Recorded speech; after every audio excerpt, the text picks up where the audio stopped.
Santa cake Carroll থেকে Christmas tree, বৃষ্টি ভেজা বড়দিনের আনন্দে মাতোয়ারা গোটা শহর। পার্ক স্ট্রিট পরিণত হয়েছে ওয়াক স্ট্রিটে। কলকাতা থেকে জেলা, উৎসবের মুডে রাজ্যবাসী। জমিয়ে শীত নেই তো কি হয়েছে, বড়দিনের Christmas tree, Santa Claus, cake এসব তো আছেই। চিড়িয়াখানা, ভিক্টোরিয়া মেমোরিয়াল, নিকো পার্ক, ইকো পার্কে মানুষ ভিড় করতে শুরু করেছে।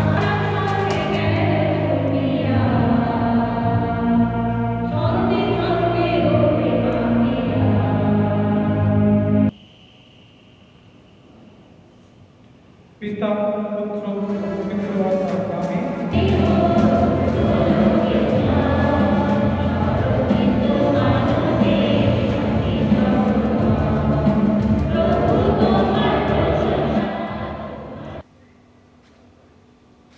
সরাসরি এই মুহূর্তে চলে যাব আমাদের দুই প্রতিনিধি দুই জায়গা থেকে আছেন। চিড়িয়াখানা থেকে রয়েছেন সৌভিক মজুমদার, অন্যদিকে ইকো পার্ক থেকে রয়েছেন আরেক প্রতিনিধি সৌমিত্র রায়।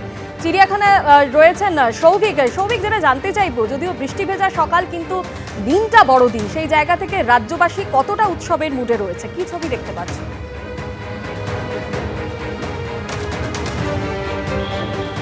দেখো, একদমই সবাই উৎসবের মেজাজেই রয়েছে। এবং যেটা বৃষ্টি ভেজা সকালের কথা তুমি বলছিলে, যে সকালবেলার দিকে বিক্ষিপ্তভাবে বৃষ্টি কোথাও কোথাও হলেও এই মুহূর্তে আর বৃষ্টি নেই। তুমি দেখতে পাচ্ছ যে চিড়িয়াখানায় এই মুহূর্তে প্রতি বছর যে ছবিটা দেখা যায়, সেই ছবিটার ব্যতিক্রম কিন্তু এই বছরও নয়। অর্থাৎ দেখা যায় যে কচিকাচাদের হাত ধরে বড়রা, বাবা মায়েরা এবং যারা আত্মীয় পরিজন রয়েছেন প্রত্যেকে তারা চিড়িয়াখানায় আসেন এবং এখানে যে পশু পাখি আছেন তাদেরকে দেখে এই দিনটা তারা শুরু করেন এবং তারপরে বাকি দিনের যা অন্যান্য অনুষ্ঠান থাকে বা কর্মসূচি থাকে সেদিকে তারা এগিয়ে যান। এখন তুমি দেখতে পাবে যে এই মুহূর্তে আমরা চিড়িয়াখানায় যে হাতির যে এনক্লোজার রয়েছে তার সামনে আমরা রয়েছি এবং এখন কিছুক্ষণ আগে খানিকটা সূর্যের দেখা মিলেছে, রোদের দেখা মিলেছে। সেই কারণে হাতিরাও তাদের যে নির্দিষ্ট জায়গা আছে সেখান থেকে যে সামনে খোলা জায়গা আছে সেখানে বেরিয়ে এসেছে। ফলে সেই কারণে তাদের দেখবার জন্য প্রচুর মানুষ তারা কিন্তু ভিড় জমাচ্ছেন এবং এই ভিড়ের মধ্যে তুমি দেখতে পাবে যে 8 থেকে 80 সমস্ত রকম বয়সী যারা মানুষ রয়েছেন তারা কিন্তু দেখছেন। এবং চিড়িয়াখানাটা অন্য একটা কারণেও গুরুত্বপূর্ণ একেবারে শিশুদের কাছে।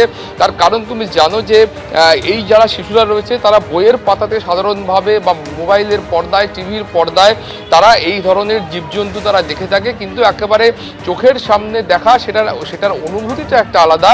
এবং সেই কারণেই চিড়িয়াখানা কিন্তু তার এবছর তার 150 বছরে পদার্পণ করেছে এবং 150 বছরে তার জনপ্রিয়তা, বিশেষ করে শীতের এই সময়টা, বড়দিন এবং নতুন বছর, তার জনপ্রিয়তা কোথাও কিন্তু গিয়ে ভাটা পড়েনি।